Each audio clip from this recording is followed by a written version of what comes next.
because of the sense of passion that he has for cinemas. So, Pruthvi sir, The Goat Life, Adujeevitham, Nimage Yeshtu, Preeti Patra.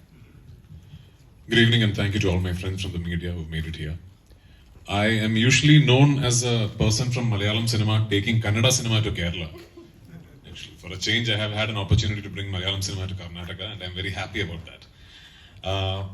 For people who have been keeping track of our promotional campaign for the film, I'm assuming this is going to be a done-to-death story, but I believe I owe the courtesy to my media friends in Bangalore to take you through a small recount of how this film came into being. So this, of course, by now you all know, is a true story. It's the life of Mr. Najib Mohammed, who, following a series of unfortunate circumstances, got stuck in a desert in the Gulf in the early 90s and had to spend almost 3.5 years in forceful confinement under forced labor, pretty much modern day slavery, till he managed to incredibly escape from the desert.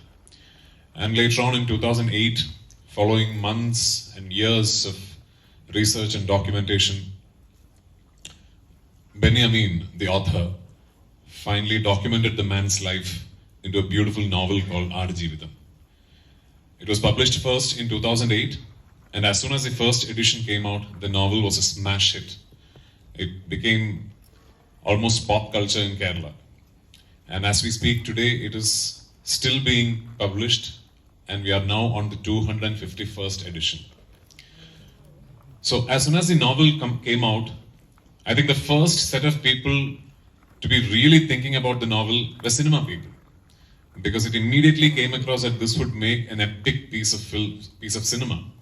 And I know personally that back then in 2008, early 2009, a lot many filmmakers, a lot many actors, a lot many producers, not just from Malayalam cinema but from other languages as well, had their eyes on Adujeevitham the novel to try and procure the rights. But as destiny would have it, it was Mr. Blessy who managed to get the rights.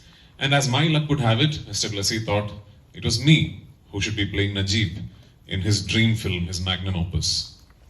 And that happened in early 2009 when Blessy sir and me shook hands and we decided that we are going to do this film.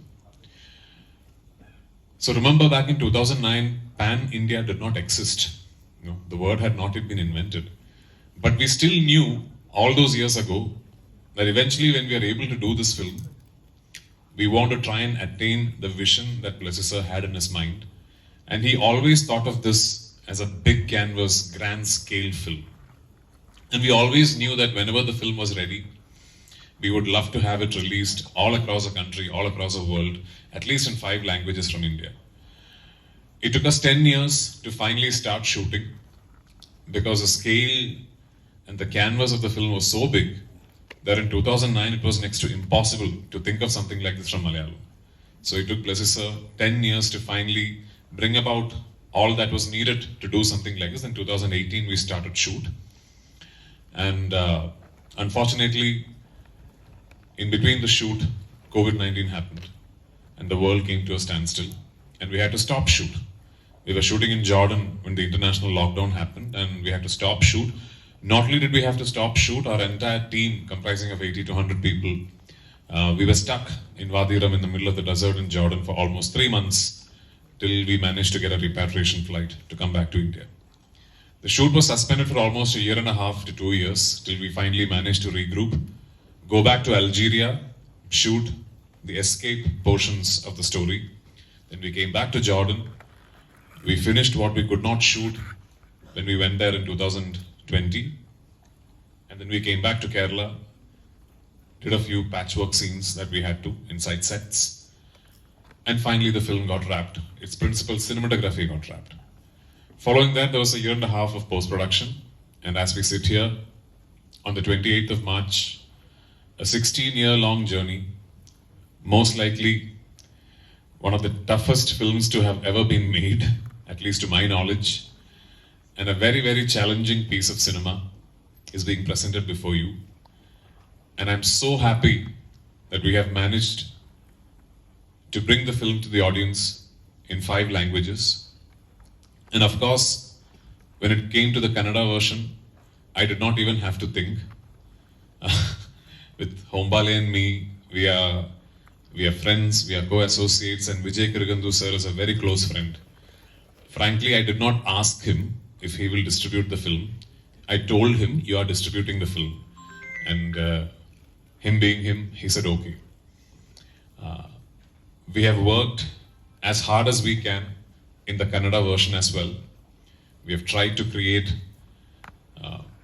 as much of originality, keeping the Malayali culture and nativity within the film for the audience who would like to see the film in Kannada.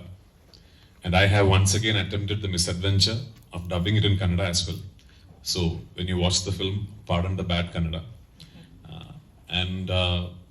I really look forward to hearing what you think of this passion project that we are presenting before you on the 28th of March. Once again, thank you for being here.